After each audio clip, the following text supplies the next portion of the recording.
नमस्कार, the angle में आप सभी का स्वागत है। मैं हूं आपके साथ नीतू शर्मा। सबसे पहले एक नजर सुर्खियों पर।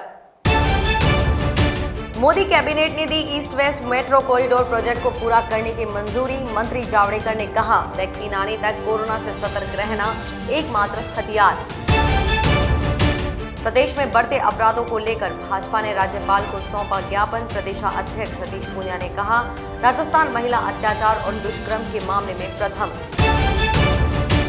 महापंचायत से पहले गुर्जर समाज में बने दो धड़े। एक पक्ष ने किरोड़ी सिंह बैंसला की सरकारी भर्तियों में बैकलॉग भरने की मांग को किया खारिज। और प्री डीएलएड परीक्षा का परिणाम जारी। शिक्षा संकुल में शिक्षा मंत्री गोविंद सिंह डोटासरा ने जारी किया रिजल्ट। आजाद पटेल ने किया टॉप। चिकित्सा और फिजिक्स के बाद इस साल के केमिस्ट्री के नोबेल पुरस्कार विजेताओं का ऐलान हो गया है। नोबेल पुरस्कार समिति ने यह ऐलान किया है। इस साल केमिस्ट्री का नोबेल जीनोम एडिटिंग का तरीका विकसित करने के लिए इमैनुएल कारपेंटियर और जेनिफर ए डूडना को दिया जाएगा। कारपेंटियर और जेनिफर को जीन टेक्नोलॉजी के सबसे तेज उपकरण CRISPR-Cas9 जेनेटिक सिसर की खोज करने के लिए यह पुरस्कार मिला है।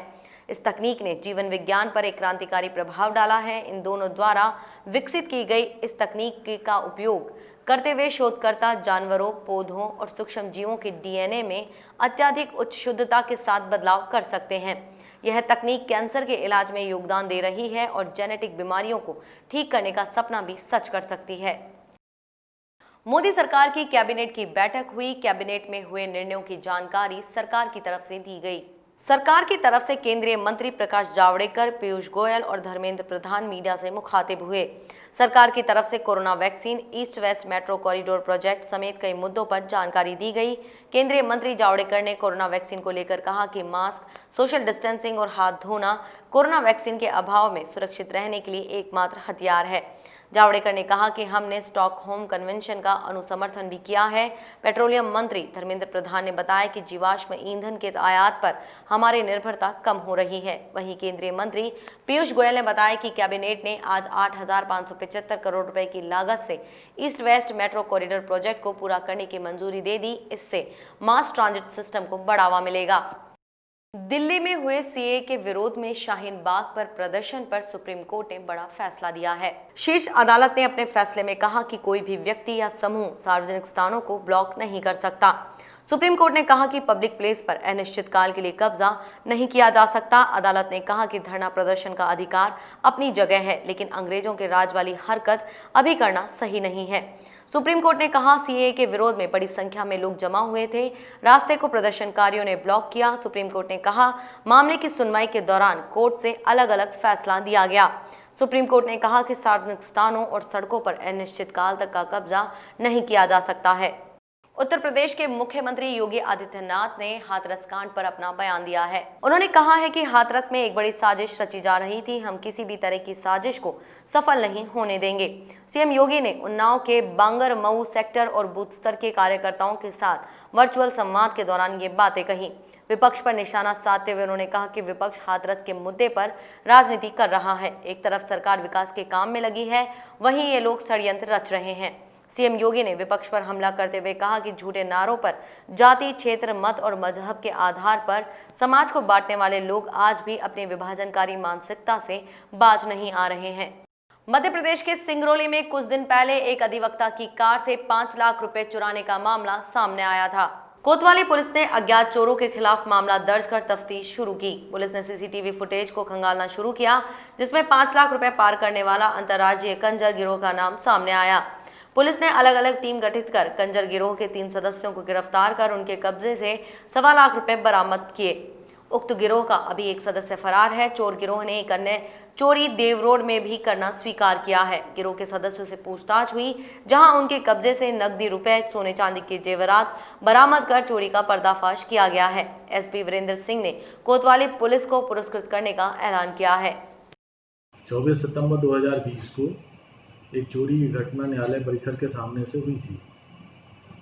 एडवोकेट रामकरण चर्मकार बैंक से 5 लाख रुपए लेकर अपने कार में रखकर वो न्यायालय परिसर के पास अपनी गाड़ी खड़ी करके क्लाइंट से मिलने अंदर चले गए थे।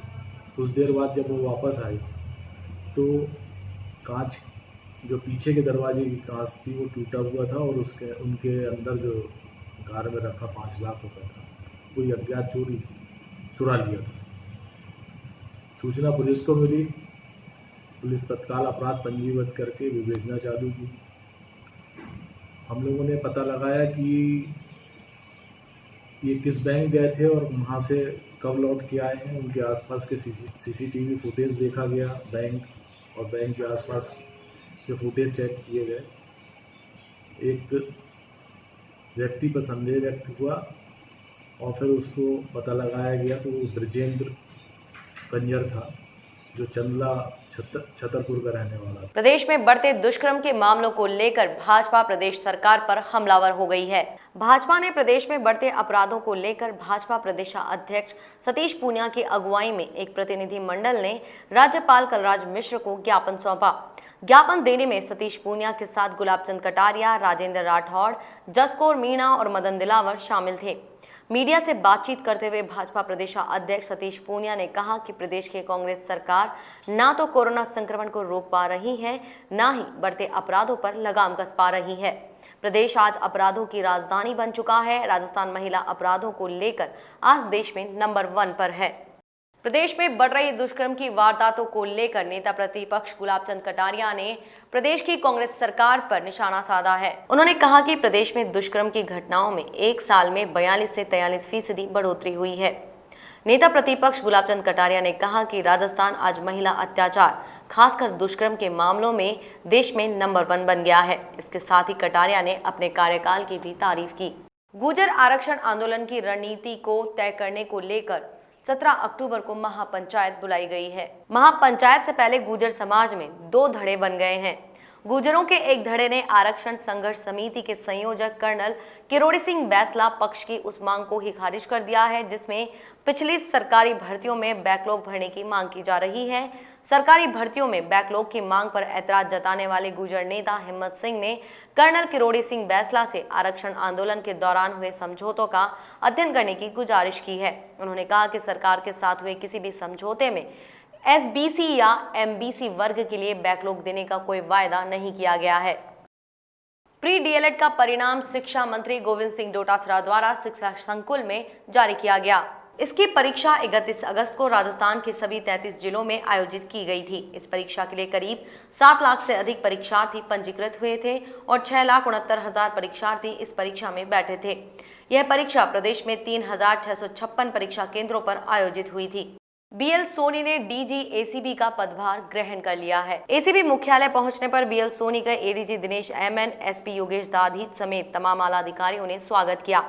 एसीबी के नवनियुक्त महानिदेशक बीएल सोनी ने कहा कि सरकार की जीरो टॉलरेंस नीति पर काम कर ब्यूरो की पहुंच लोगों तक बनाने के प्रयास किए जाएंगे। उन्होंने कहा कि ब्यूरो में जो अच्छा काम हो रहा है उसे जारी रखा जाएगा तथा तत्कालीन प्रकरणों के साथ इस पर बल दिया जाएगा कि कहां-कहां किस-किस कारण से भ्रष्टाचार है। भ्रष्टाचार में लिप्त व्यक्तियों को चिन्हित किया जाएगा।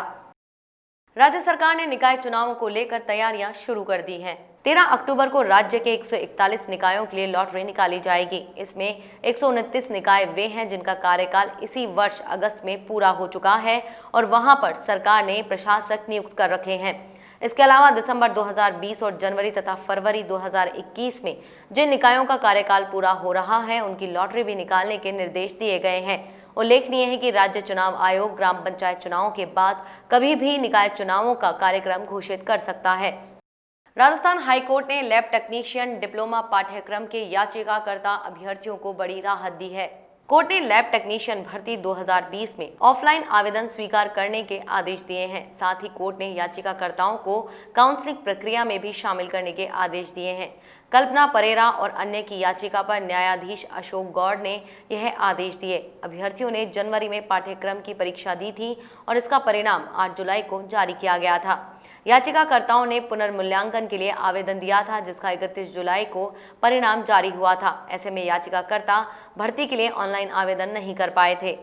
खबरों का सिलसिला यूं ही जारी रहेगा। देखते रहिए द एंगल। नमस्कार।